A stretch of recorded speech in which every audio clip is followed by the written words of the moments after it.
কেউ তাকে বলতেন বাংলার বাজ পাখি, কারো চোখে তিনি ছিলেন গোলবারের নিচে লাল সবুজের অদম্য ভরসা। ভারত, লেবানন কিংবা কাতারের মতো শক্ত প্রতিপক্ষের আক্রমণও তিনি রুখে দিতেন অসাধারণ দক্ষতায়। বলা হচ্ছে বাংলাদেশ দলের একসময়ের তারকা গোলকিপার আনিসুর রহমান জিকোর কথা। জাতীয় দলে অভিষেকের অল্প দিনের মধ্যেই নিজের জাত চিনিয়েছিলেন জিকো, হয়ে উঠেছিলেন গ্লাভস হাতে দলের অটুট আস্থা।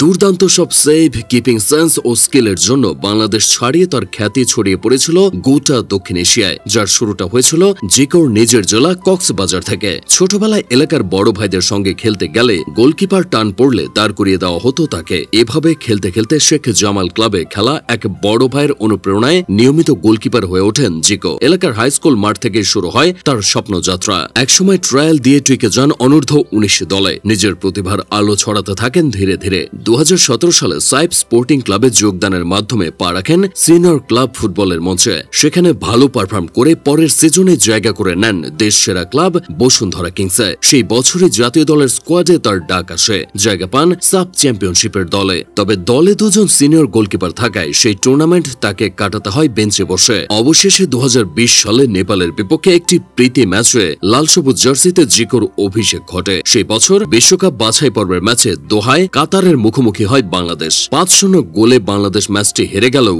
দুর্দান্তভাবে আরও অন্তত ৫টি গোল সেভ দিয়ে প্রশংসা করান জিকো। ২০২১ সাফ চ্যাম্পিয়নশিপে তিনি গোলবারের নিচে বাংলাদেশের প্রতিনিধিত্ব করেন। তবে গোলকিপার হিসেবে তিনি নিজের সেরা সাব টুর্নামেন্টটি খেলেন ২০২৩ সালে। সেই টুর্নামেন্টে বাংলাদেশকে সেমিফাইনাল পর্যন্ত তুলতে তিনি গ্লাভস হাতে অসাধারণ ভূমিকা রাখেন। সেমিতে লেবাননের বিপক্ষে নির্ধারিত সময় পর্যন্ত বাংলাদেশের জাল অক্ষত রেখে গোল হজম করেন অতিরিক্ত সময়ে। সেই ম্যাচ হেরে বাংলাদেশ বিদায় নিলেও দুর্দান্ত পারফরমেন্সের জন্য সাফের সেরা গোলরক্ষকের পুরস্কার ওঠে তার হাতে। জাতীয় দলের পাশাপাশি এ সময় ক্লাব ফুটবলেও তিনি নিজের পারফরমেন্সের ধারাবাহিকতা বজায় রাখেন। ২০১৮ থেকে ২০২২ পর্যন্ত টানা ৪ মৌসুম তিনি দক্ষতার সাথে বসুন্ধরা কিংসের গোলবারের দায়িত্ব সামলেছেন। এ সময় গ্লাভস হাতে অসাধারণ সব নৈপুণ্য দেখানোর পাশাপাশি পেনাল্টি সেভ দেওয়ায় তিনি নিজেকে আলাদাভাবে চিনিয়েছেন। একাধিক ম্যাচে শুট আউটে দুর্দান্ত সব সেভে দলকে জিতিয়ে তিনি পেনাল্টি স্পেশালিস্টের তকমা লাভ করেন। লিগ শিরোপা ও স্বাধীনতা কাপ সহ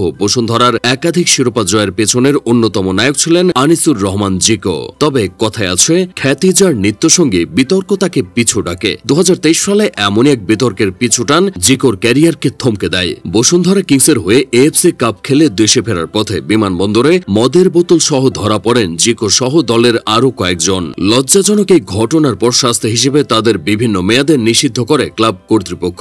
নিষেধাজ্ঞা শেষে আবার দলে ডাক পেলেও আগের জায়গা হারিয়ে ফেলেন জিকো। নিজের ভুল ও কোচের পছন্দের তালিকায় না থাকায় ১ বছরের ব্যবধানেই দেশের সেরা গোলকিপার বনে যান থার্ড চয়েস। তিনি কোচের এতটাই অপছন্দের ছিলেন যে প্র্যাকটিস সেশনে তার সঙ্গে কথা পর্যন্ত বলেননি ক্যাব্রেরা। ফলে পরের ম্যাচেই তিনি দল থেকে বাদ পড়েন। ক্লাবের একাদশ থেকেও ধীরে ধীরে জায়গা হারিয়ে সরে যান স্পটলাইট থেকে। তার মতো একই অপরাধ করেও মুরসালিন, তপু বর্মনরা জাতীয় দলে কামব্যাক করলেও জিকো যেন তাদের চেয়ে অযোগ্য হয়ে পড়েছে। তবে টিম ম্যানেজমেন্ট জিকোকে অবহেলা করলেও বাংলাদেশের ফুটবল প্রেমীরা আজও তাকে মনে রেখেছে। পর্যাপ্ত সুযোগ দিয়ে জিকোকে আবারও পুরনো ছন্দে ফিরিয়ে আনা সম্ভব হলে হামজা সমিতির বাংলাদেশ নতুন এক স্তম্ভ পাবে, এমনটাই প্রত্যাশা করছেন সকলে। ভিডিওটি ভালো লেগে থাকলে আমাদের ইউটিউব চ্যানেলটি সাবস্ক্রাইব করে ফাপড়বাজের সঙ্গেই থাকুন।